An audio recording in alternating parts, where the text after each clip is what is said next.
Friends, कल बड़मावस का त्यौहार है 6 जून 2024।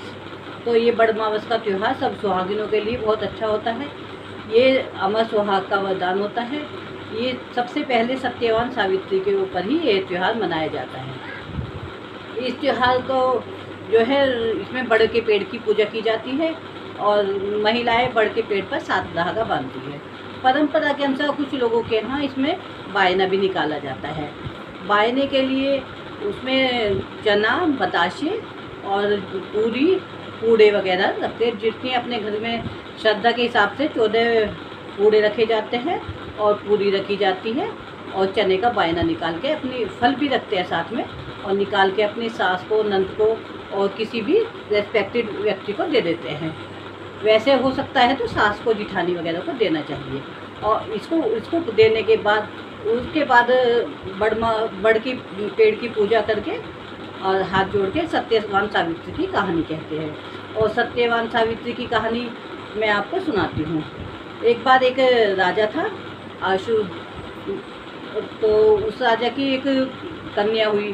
तो राजा अपनी कन्या की विवाह की चिंता हुई, तो कन्या को एक सत्यवान नाम का लड़का सही लगा। तो उसको, राजा को भी लड़का सही लगा, तो उसने उसके साथ उसका रिश्ता पक्का कर दिया। फिर नारद जी आके कहने लगे कि महाराज, आपने ये रिश्ता गलत किया है, ये लड़का सही नहीं है। उन्होंने कहा लड़का तो सही है, इसमें क्या परेशानी है? कहने लगे महाराज, ये लड़का अल्पायु है। तो इसके ऊपर उन्होंने अपनी बेटी से कहा, बेटी मैं तेरे लिए एक से एक वर ले आऊँगा, तुम इस लड़के को रहने दो और किसी से तुम्हारा विवाह करा दूँगा। लेकिन जो सावित्री थी उसने जिद पकड़ ली। कहने लगी पिताजी, लड़की एक बार ही पति चुनती है और अब मैंने इसको पति रूप में स्वीकार कर लिया है, अब मैं इसी से ही शादी कर लूँगी। तो इसके बाद राजा ने उसकी शादी कर दी। उसके बाद उसने, लड़की ने नारद जी से पूछा, सावित्री ने नारद जी से पूछा, कहने लगी कि इनकी आयु बताइए मुझे, इनकी आयु कितनी है, किस समय तक का इनका टाइम है। तो नारद जी से उन्होंने समय ले लिया। तो उसके बाद के सत्यवान जो राजा का लड़का था, उसका भी माँ बाप कमज़ोर हो गए और उसके दूसरे राजा ने हमला करके उसके राज्य पर कब्जा कर लिया। उसके राज्य पर कब्जा करने के पश्चात तो अब वे जो थे अब गरीब हो गए। वे जाके जंगल में रहने लगे। जंगल में रह के सत्यवान जो लकड़ी काट के लाता और सावित्री खाना बना के, ऐसे उनका गुजारा चल रहा था। तो ये सावित्री को 3 दिन पहले, जब उसको पता था कि अब इनकी मृत्यु होने वाली है, 3 दिन पहले उन्होंने व्रत शुरू किया। इसलिए ही ये बड़मावस का व्रत बहुत जगह 3 दिन पहले शुरू होता है। तो 3 दिन पहले उन्होंने व्रत शुरू करा। तो जिस दिन उसके मृत्यु का दिन था, उस दिन वो सत्यवान जो है लकड़ी काटने चले गए। थोड़ी देर बाद सावित्री भी अपने सास ससुर से बोल के वहीं जंगल में चली गई।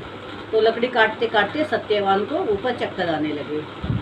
पेट पर जब उनको चक्कर आने लगे तो वो नीचे आ गए। सावित्री ने उनका सिर अपने गोद में रखकर उनको लिटा लिया। थोड़ी देर बाद ही देखा यमराज जी प्रकट हुए। यमराज भी उसको लेके जाने लगे। सावित्री ने कहा कि नहीं, आप इसको नहीं ले जाएंगे। तो कहने लगे कि नहीं, मैं तुझे वरदान दूंगा, इनको ले जाने दे। ये तो पहले तो उसको ये समझाया कि ये तो प्रकृति का नियम है, इंसान आता है तो जाना भी होता है। लेकिन सावित्री नहीं मानी। तो उन्होंने एक वरदान देने का वादा किया। उन्होंने कहा, मेरे सास ससुर की दृष्टि चली गई, उन्हें दिव्य दृष्टि दो। तो यमराज ने कहा ठीक है। उसके बाद फिर वे उसको लेके जाए। फिर सावित्री पीछे पीछे चल दी। तो वे फिर कहने लगे कि नहीं, अब तुम घर जाओ, ये तो इसको तो मुझे लेके जाना है, जिसकी मृत्यु निश्चित होती है। तो सावित्री फिर भी नहीं मानी, फिर पीछे चलने लगी। फिर उन्होंने फिर कहा, कहने लगे एक और वरदान ले लो। तो उन्होंने कहा ठीक है, मेरे को वरदान दो, मेरे सास ससुर का राज्य उनको वापस मिल जाए। तो उन्होंने कहा, यमराज ने ठीक है। फिर उसके बाद फिर भी सावित्री फिर पीछे पीछे चलने लगी। अब यमराज फिर कहने लगे कि आपको पीछे नहीं आना है, इनको तो मुझे लेके जाना है, इसको तो मृत्यु का समय निश्चित है। तो फिर भी सावित्री नहीं मानी। तो उन्होंने एक और वरदान मांगने का। तो सावित्री कहने लगी, मैं 100 पुत्रों की माँ हूँ। तो उन्होंने कहा ठीक है, मैं पुत्रवती हूँ। तो उन्होंने कहा ठीक है। फिर उसके बाद फिर वो ले जाने, कहने लगे आपने मुझे पुत्रवती होने का आशीर्वाद दिया है, फिर आप मेरे पति को लेकर जा रहे हो, तो मैं पुत्रवती कैसे होंगी? तो इस बात से यमराज जी कहने लगे कि आपने तो मुझे ठग लिया है। तो उन्होंने सत्यवान के प्राण छोड़ दिए। फिर यमराज चले गए। थोड़ी देर बाद सत्यवान ठीक हो गया और उठ के खड़ा हो गया है। फिर इस तरह से उनको अमर सुहाग का वरदान मिला। इसी तरह सत्यवान सावित्री की कहानी सुनने के बाद हर किसी को अमर सुहाग का वरदान मिलता है। सुहागने स्त्री इसको बड़े विश्वास के साथ करती है। बड़ के पेड़ पे जाकर यमराज की, सत्यवान की, सावित्री की बहुत सी जगह फ़ोटो बनाते हैं, बहुत सी जगह साथ धागा बांधते हैं, परिक्रमा करते हैं और इस तरह से ये बड़मावस का व्रत किया जाता है। और ये व्रत सभी महिलाओं को, सुहागिन महिलाओं को करना चाहिए। और आपको मेरी कहानी और मेरा ये सब कहानी और पता अच्छी लगी हो तो आप मेरे चैनल को सब्सक्राइब करें।